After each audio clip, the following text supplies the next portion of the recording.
Hello, my name is Olivia Carto, and I did my annotated bibliography and my presentation on application profiles and metadata quality, research across disciplines, and types of digital repositories.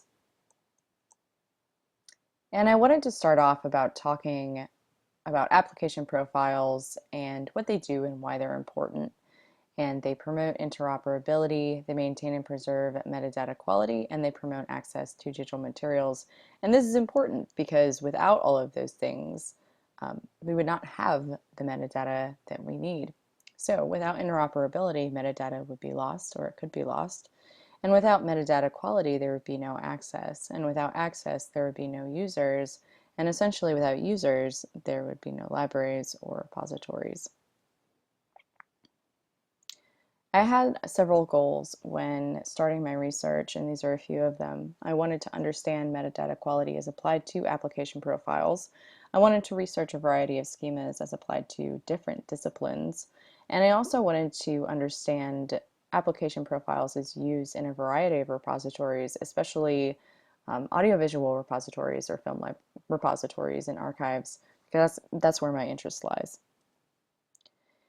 And I included this little drawing and this definition because I think it's important to define as much as simple as that is an application profile. It's a set of metadata elements, policies, and guidelines defined for a particular application.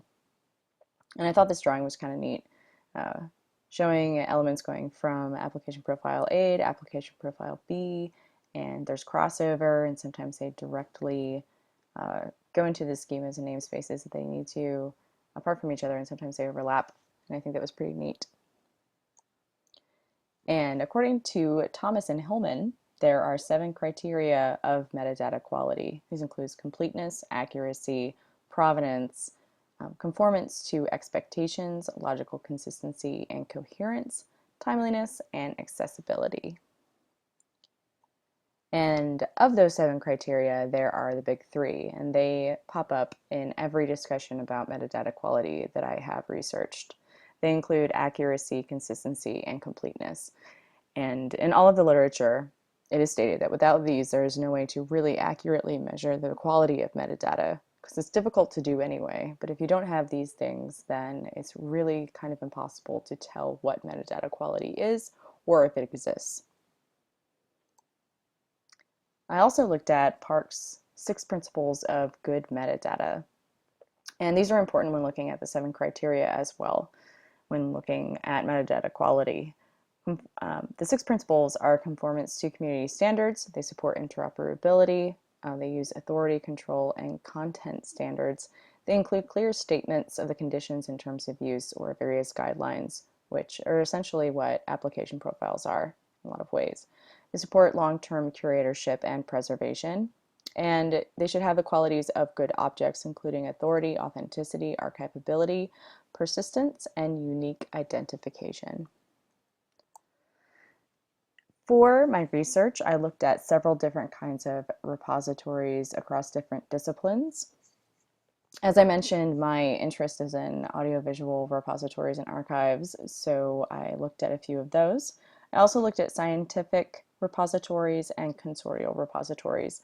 I also did some research on educational repositories as well as, and some of those educational repositories were in Canada as well as Australia, so we had some foreign repositories as well.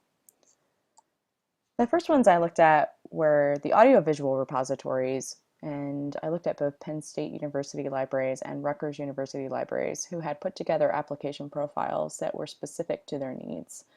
And Penn State incorporated PB-Core, which is public broadcasting, essentially core, as well as MPEG-7 standards.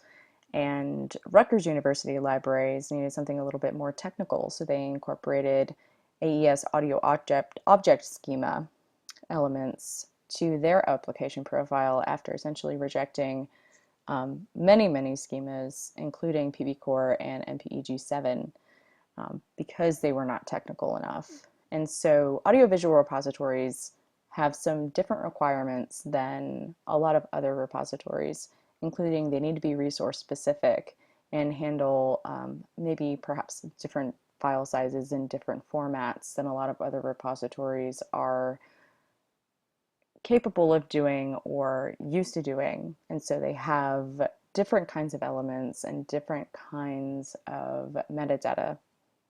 And that's, and they need those kind of requirements to be fulfilled.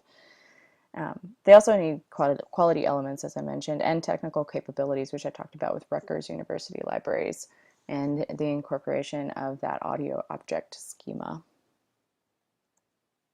The Dryad repository is a scientific repository that is mainly about evolutionary biology as well as ecology and various other disciplines that are linked to that.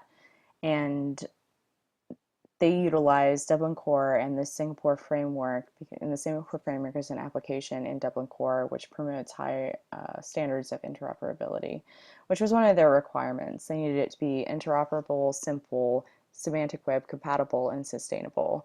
They had a lot of people depositing a lot of data and information, as well as publishing various articles and findings in DSpace, and they needed to be able to support various kinds of things.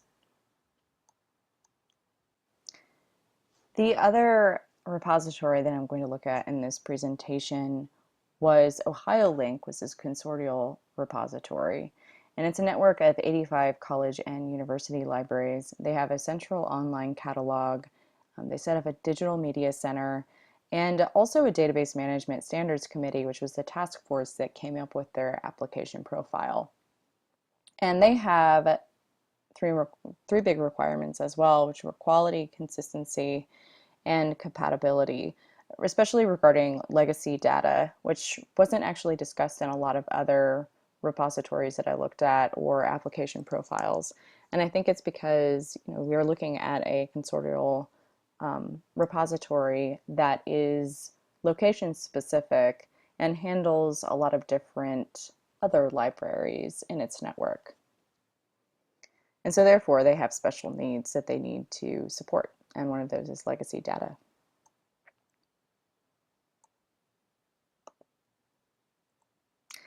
In conclusion, I came to a lot of conclusions, but these are the big ones.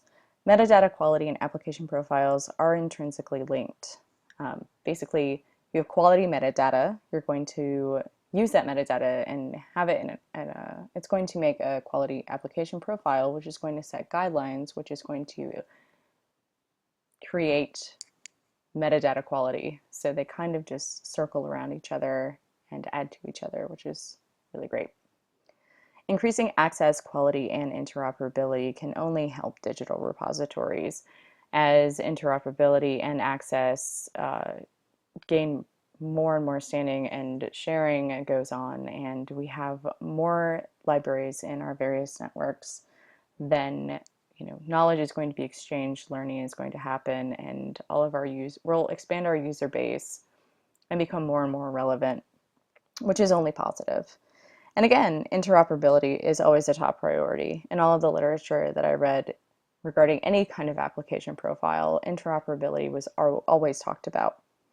And to better understand application profiles, we must understand and promote metadata quality. As I said, going back to full circle again, they're very important and very linked. I came to a lot of other conclusions as well, but I don't have time to talk to them about them today. And here are my sources that I used in my presentation. Thank you so much for listening, and I hope you have a great day.